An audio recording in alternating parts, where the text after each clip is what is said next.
Terima kasih Ibu MC, Bapak Ibu yang saya kasih, yang saya hormati dan saya banggakan, anak-anak saya, siswa-siswi SMA Roso. Tepuk tangan yang meriah untuk mereka semua. Para guru-guru di SMA Roso yang telah berjuang tanpa pamrih, tepuk tangan untuk mereka semua. Dan kepala sekolah SMA Roso, saudara saya Robi, tolong berdiri. Ini adalah pejuang yang luar biasa. Jatuh, bangun lagi, jatuh, bangun lagi. Tetapi endingnya adalah dia menjadi pemenang pada hari ini. Tepuk tangan yang meriah untuk dia. Yang saya hormati pemerintah desa setempat, Bapak Sekdes, Ketua Panitia, teman-teman dari yayasan, Pak Pengawas, dan para kepala sekolah lingkup Yayasan Tunas Timur yang berkenan hadir pada hari ini, para YouTuber yang meliput acara ini, dan juga Pemret, media online SLD News, ya, para guru-guru dan ketua komite, tokoh-tokoh masyarakat, tokoh agama, tokoh adat, tokoh perempuan, tokoh pemuda, dan semua handetolan yang ada pada saat ini, dan teristimewa juga anak-anak saya yang saya cintai, loyalis SLD dari SMA Plus Uno Ketuku dan SMK Tunas Timur Lepata yang selalu mendampingi setiap hari untuk penyerahan SK izin operasional di seluruh sumber daya. Tepuk tangan yang meriah untuk mereka. Dan juga yang saya banggakan, saya kasihi, saya cintai Kepala Sekolah SMP Negeri 6 Desa Konghari. Terima kasih sudah bersama pada hari ini, Bapak Kepala Sekolah dan Bapak Ibu yang saya kasihi. Selamat siang, Shalom. Mengawali sambutan ini, saya mengajak kita semua untuk menaikkan puji syukur kepada Tuhan Yang Maha Esa, Tuhan Yesus Kristus, atas perkenanannya kita dikumpulkan di tempat ini dalam rangka menyaksikan suatu sejarah baru di Desa Konghari.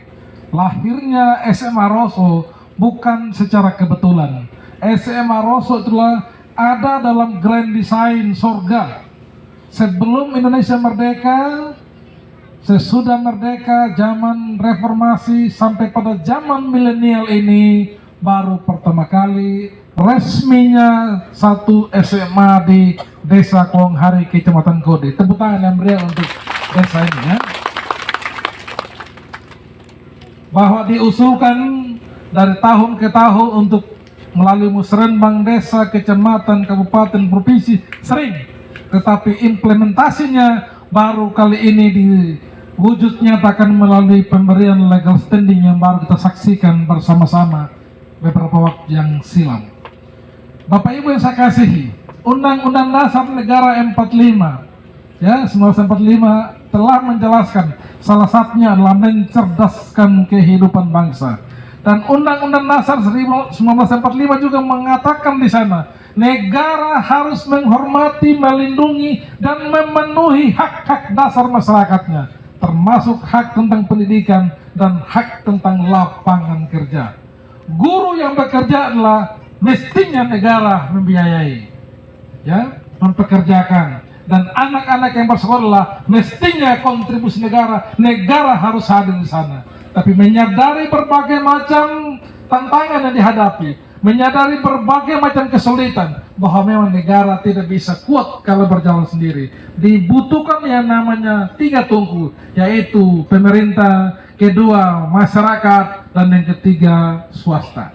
Hadirnya Yayasan Tunas Timur bagian daripada implementasi yang namanya Undang-Undang Nomor 20 Tahun 2003 tentang Sistem Pendidikan Nasional, bahwa ada 3 jalur pendidikan, salah jalur pendidikan formal SD sampai pada SMA SMK. Yang kedua jalur informal yaitu homeschooling, dan jalur non formal mulai dari PAUD TK, kursus PKBM, KB, TPQ, TPA dan lain sebagainya, termasuk sekami dan sekolah minggu. Bapak Ibu yang saya kasihi, lahirnya Undang-Undang Sistem Pendidikan Nasional nomor 20 tahun 2003 di Indonesia itu bagian daripada kontribusi saya waktu di Maluku dulu, waktu saya masih menjadi salah satu ketua forum pusat kegiatan belajar masyarakat Provinsi Maluku. Dan kami inilah yang termasuk mendorong sehingga pendidikan non formal itu masuk ke dalamnya. Kamilah pada saat itu yang datang ke DPR RI, sehingga bersama-sama dengan seluruh Indonesia PKBM kita mendorong sehingga diakui juga yang namanya paket A, paket B, dan paket C. Dan ketika Menteri mengatakan tidak diperkenankan paket C untuk masuk kepada tentara, masuk polisi, masuk pada perguruan tinggi negeri, kami juga yang melakukan class action kepada Menteri. Kami minta 1 kali 24 jam segera cabut pernyataan ini, kalau tidak kami akan melakukan class action. Dan betul dicabut, sehingga pada hari ini banyak anak-anak kita yang bisa ikut paket C dan bisa sekolah di perguruan tinggi negeri, bisa tes polisi, bisa tes tentara dan lain sebagainya. Jadi rohnya pendidikan Bapak Ibu, regulasi ini lahir itu ada kontribusi dari saya secara pribadi. Waktu saya masih ada di Maluku dulu, sampai pada mengimplementasinya bagaimana grand desainnya, bagaimana rencana tindak lanjutnya, itu kita paham betul. Tetapi kita pulang ke daerah ini, nggak usah kita sebut kita jago-jago, tenang-tenang saja. Memang kita seolah-olah tidak tahu. Orang hanya mengetahui SLD hanyalah seorang pendeta. Mana mungkin bisa buka keperawatan, buka pertanian, peternakan, buka teknik, buka pariwisata, perhotelan dan sebagainya. Tidak mungkin. Biarkanlah orang-orang itu berpikir 30 tahun yang lalu, 40 tahun yang lalu. Tetapi kita akan maju terus untuk menggempur kemajuan bagi Sumba Barat Daya yang kita banggakan dan kita cintai. Bapak Ibu yang saya kasihi, pada kesempatan ini pula saya ingin sampaikan bahwa setiap orang yang ada di tempat ini pasti orang beriman, pasti orang percaya. Tapi saya mau kasih tahu, kunci utamanya adalah ketika Salomo, saya punya tamu, ya, Raja Salomo dulu ditanyakan, mau pilih mana, kekayaan atau pilih hikmat?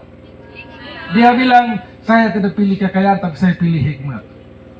Nah Bapak Ibu yang saya kasih, tahukah kita bahwa hikmat diperoleh dari mana? Hikmat itu salah satunya diperoleh daripada karena kita bersekolah. Kalau tidak bersekolah lalu tiba-tiba berhikmat, itu mungkin kalau seorang dewasa lalu dengar orang, selalu bersama-sama dengan orang, lalu mulai mengambil kata-katanya yang lain, mulai mempraktekkan perilakunya, seperti kita juga dikatakan berhikmat. Tetapi saya mau katakan, hikmat itu diperoleh melalui jalur yang pertama adalah dengan bersekolah. Ketika kita bersekolah, kita akan punya pendidikan, kita punya pengertian, punya pengetahuan, punya kecerdasan, kepandaian, punya skill, punya keterampilan. Dan inilah yang menuntun kita untuk memperoleh yang namanya hikmat.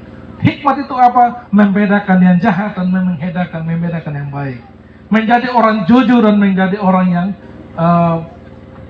benar dan lain sebagainya. Tahap-tahap inilah sehingga bisa kita mengerti tentang apa itu firman Tuhan, siapa itu Tuhan, bagaimana mengimplementasikan kebenaran firman Tuhan. Itu kalau kita bersekolah pertama. Kemudian yang kedua, kita punya kepandaian, baru kita berhikmat. Setelah berhikmat, baru kita bisa dikatakan orang benar. Dan orang benar inilah yang kita menuju kepada kehidupan yang abadi ke depannya. Bapak Ibu saya kasih, biar kita punya tanah 100 hektar, 50 hektar, 10 hektar. Biar kita punya kerbau 7 kandang, 3 kandang, 2 kandang. Tetapi kalau tidak ada hikmat, tidak ada kepandaian, tidak bersekolah, lambat laun akan habis, punah, jatuh miskin kembali. Jadi kalau ada pada hari ini yang mengabaikan sekolah, maka saya minta pada hari ini bertobatlah, sebab kerajaan surga sudah dekat. Ya. Kalau tidak bertobat, tetap punya paradigma pikir yang seperti itu, sampai kapanpun kita akan tetap tertinggal dan tetap tinggal dalam kemelaratan. Hanya orang-orang yang mau dirubah dan hanya orang-orang yang mau merubah dirinya, kata-katanya, pikirnya, yang bisa berubah ke depan untuk menjadi manusia milenial yang bisa terus berkelanjutan sampai pada masa yang akan datang. Bapak Ibu, saat ini kalau tidak ada orang yang hebat di tempat ini, kalau tidak ada orang yang luar biasa di tempat ini, tidak mungkin kita berkumpul di tempat ini. Siapakah dia? Bukan SLD. SLD hanyalah fasilitator, hanyalah penghubung. Tapi orang yang hebat itu adalah namanya Rofi dan saudaranya yang telah menghibahkan tanahnya untuk dibangunkan sekolah di tempat ini. Tepuk tangan yang baik dan yang beri untuk mereka. Ada banyak orang yang tidak berpikir untuk itu. Mas, kau kasih tanah ini SLD lagi. Kalau dia beli boleh, kalau tidak beli tidak boleh. Nah, banyak orang yang berpikir begitu.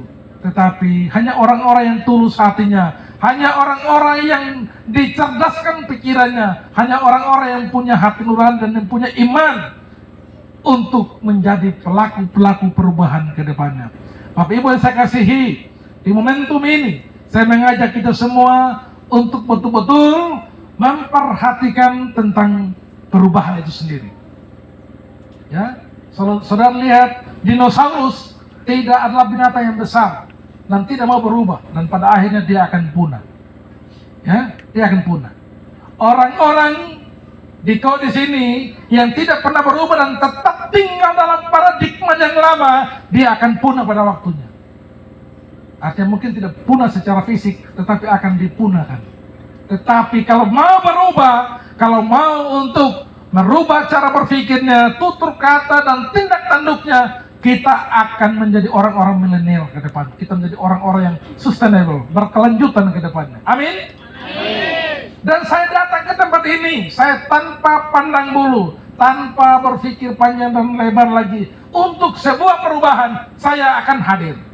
Karena itu bicara tentang kecerdasan ilahi. Ya, kalau hanya menggunakan pikiran atau otak yang fana ini, kita akan bicara tentang untung dan rugi. Tapi kalau kita bicara tentang kecerdasan ilahi, tidak berpikir lagi tentang untung dan rugi, yang adalah untuk keselamatan masyarakat, untuk kemajuan bersama, tanpa memikirkan perbedaan. Kita harus menghancurkan tembok-tembok egoisme, kesombongan, suku, batas, dan agama, dan lain sebagainya. Harus dihancurkan. Demi sebuah perubahan, demi masa depan generasi ini, demi masa depan anak cucu kita, kita harus menuju pada perubahan itu sendiri. Bapak Ibu yang saya kasihi, saat ini kita ada di penghujung tahun, dan ini adalah kado terindah dan termanis untuk SMA Ros. Saya baru saja beberapa 2 minggu lalu saya datang ke Desa Karakanduku untuk menyerahkan izin di Kecamatan Tanah Riu, Sumba Barat.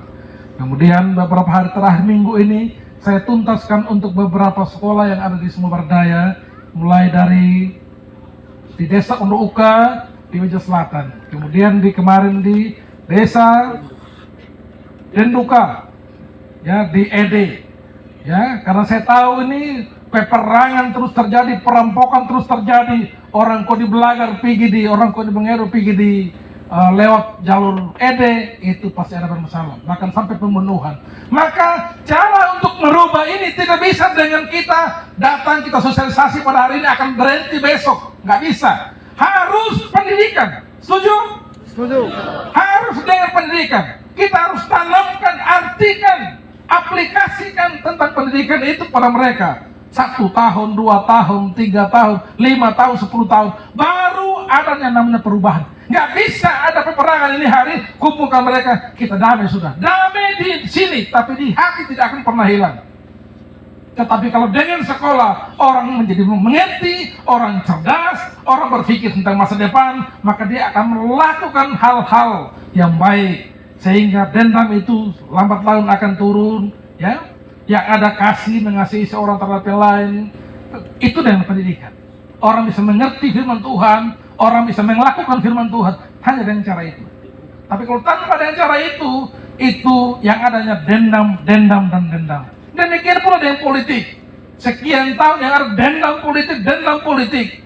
Pegawai-pegawai ditempatkan di kodi orang Wijewa, orang kodi ditempatkan di Wijewa. Apa ini?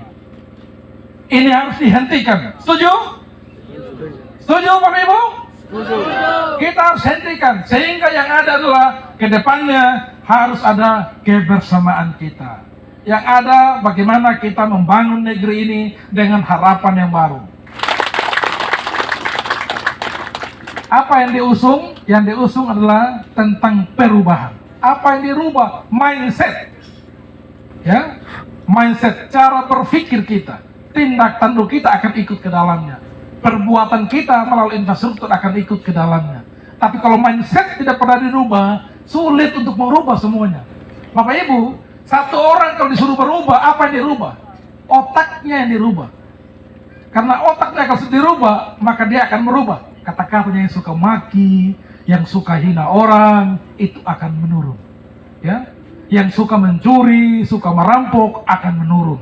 Ya, yang suka korupsi akan turun. Ya, yang suka tidak disiplin akan menurun. Ya, itu kalau mau rubah orang.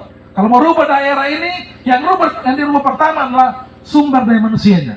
Nah, manusia yang dirubah apa? Otaknya, cara berpikirnya. Lalu cara berpikirnya akan turun ke kata-kata, akan turun kepada perbuatan. Amin. Amin. Bapak Ibu yang saya kasih dan saya banggakan, pada kesempatan ini pula saya minta kepada kita semua, ke depannya semakin banyak tantangan kita. Ya, Pak Gubernur datang di acara saya kemarin di waktu penyerahan 6 izin operasional di Kialoko. Saya undang 6.000 orang, yang datang 10.000 orang. Dan untung hari Minggu. Coba kalau hari biasa saya tidak tahu lagi orang yang datang begitu luar biasa. Ya, dan kita persiapkan hanya 3 hari saja.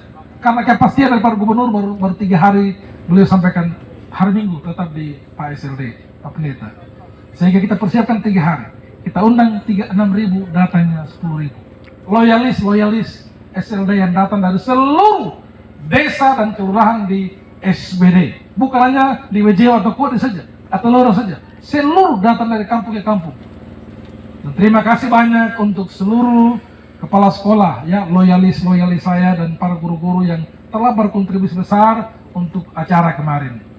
Bapak Ibu yang saya kasihi, di tempat ini pula saya ingin sampaikan apa yang dipaparkan oleh pembicara pertama tadi, termasuk Pak Pengawas dan juga mantan kepala desa atau panitia. Saya perlu sampaikan begini, bahwa tidak bisa dalam segala sesuatu untuk kita balik telapak tangan. Mau jadi cantik nggak bisa, bim salah bim langsung cantik. Betul sih saya? Nggak bisa ya. Mau ganteng tinggal bilang balik telapak tangan langsung ganteng, nggak bisa ya. Kita mau kaya, bim salah bim langsung kaya, nggak bisa ya. Mau bangun gedung, jangan gedung begini. Mau bangun WC yang kecil 3x3, bim salah bim langsung jadi, nggak bisa. Yang bisa lakukan itu hanya Tuhan, ya. Jangankan 3x3, seluruh isi dunia ini dia pisahkan, air berpisah sendiri, darat berpisah sendiri, enteng sekali bagi Tuhan. Jadi kadang-kadang kita kalau mau jadi Tuhan, itu sudah itu. Ya, kita mau jadi Tuhan yang saya bermimpi, langsung jadi. Bisa seperti itu. Nanti kan mencoba Tuhan lagi, menyalakan lagi. Tetapi saya buktikan kepada kita semua, supaya Bapak Ibu tahu, di berbagai macam tempat itu banyak sekali sekolah yang dianggap hina dan difitnah dan sebagainya. Tetapi berkat kerjasama, komunikasi, dan komitmen bersama pihak, dan membangun jejaring yang itu luar biasa, sekarang dari ujung Kodi Belagar ada Pak Petrus Pokobongo sebagai kepala sekolah, gedung sudah permanen. Sekali-sekali nanti Bapak Ibu juga bisa datang ke sana dan menyaksikan. Amin, Pak Pit, betul tidak Pak Pit? Setelah selesai Kodi Belagar, masuk ke Kodi Mengedo, sehingga di Walandimu, di Pak Petrus Wungo, juga di sana gedung sudah permanen SMA Wailangira. Kita datang lagi ke Kodi Mengedo yang lainnya di Delde Pak, kita temukan sana lagi SMK Penenggo Ede, juga gedung sudah permanen. Kita datang ke Monokodi, kita singgah di Pak Yakub Kakak, di sana gedung juga sudah permanen. Dan saya minta di tempat ini Januari you akan kumpulkan semua masyarakat sana, kita akan meresmikan gedung permanen, termasuk undang juga Bapak Desa dan Bapak Sekdes sini. Dia ada juga di sana, kita sama-sama di sana ya. Januari, pertengahan Januari ya, kita akan resmikan ke sana. Ini artinya apa? Bahwa jika Tuhan menghendaki, semua jalan pasti terbuka. Bapak Ibu yang saya kasihi, di momentum ini pula saya sampaikan bahwa SMA Rosso ini yang baru saja menerima izin, saya minta kepada kepala sekolah dan dewan guru nanti supaya ada muatan lokal.